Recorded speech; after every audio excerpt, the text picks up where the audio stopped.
Hello everyone, I'm Danny, and got a question for you, and especially if you believe in that higher power that we kind of generically call God.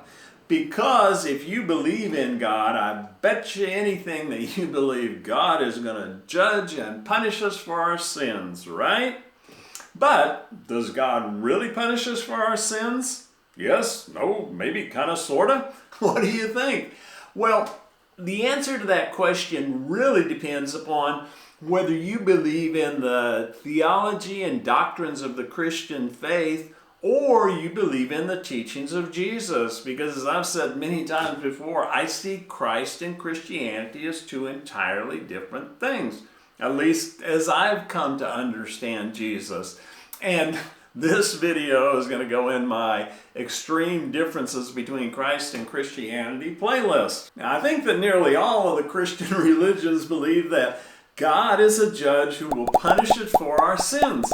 So we better hope that we were either born into or adopted the right Christian belief system, or we're going to be in a heap of trouble come Judgment Day.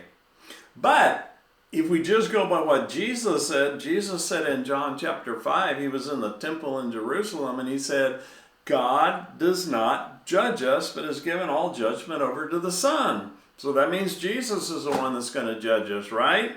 Well, not exactly, because 4 times in the Gospels at least, Jesus said, I didn't come to judge you. And Jesus furthermore says that we're not punished for our sins, but we're punished by our sins. And this is what Jesus was trying to explain to the people in John 12:47, when he said, if anyone hears the words, the laws that I'm teaching and doesn't obey them, I'm not judging you. I came to help you out of your mess. But there is a judge if you don't obey them, and it's the laws themselves. And this is no different than saying you can't break the law of gravity. So who does judge us?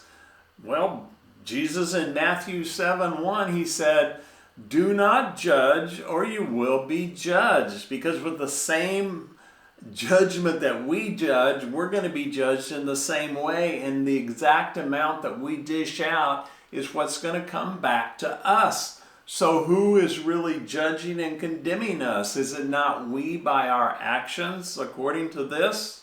So how do we keep from getting judged and condemned? Well, Jesus in Luke 6:37 said, do not judge and we will not be judged. Do not condemn and we will not be condemned. Forgive and we will be forgiven. Duh. And in Matthew 6:30 or 6:14 and 15, Jesus says, if we forgive others, we will be forgiven. But if we don't forgive others, we're not going to be forgiven. Now, this to me sounds like it's a lot more fair than just God arbitrarily sending us to hell or heaven for our actions, or actually our beliefs. Nothing about our actions, but what we believed. But this is the law of sowing and reaping, planting and harvest that Jesus talked a lot about. It's as simple as if we plant corn in our garden, we're going to get a crop of corn. If we plant thorns and thistles, we're going to get thorns and thistles. So what are we planting in the world? What are our actions and our thoughts and our beliefs? This is the law of attraction. We are going to get back exactly what we are and what we're putting out. This is the law of the yin yang. This is the law of karma, and it's up to us. We build either good karma or we build bad karma. So a lot of people don't like this because it puts the burden on us. It's not the quick, easy microwave salvation where we just pray a prayer and man, we're all good.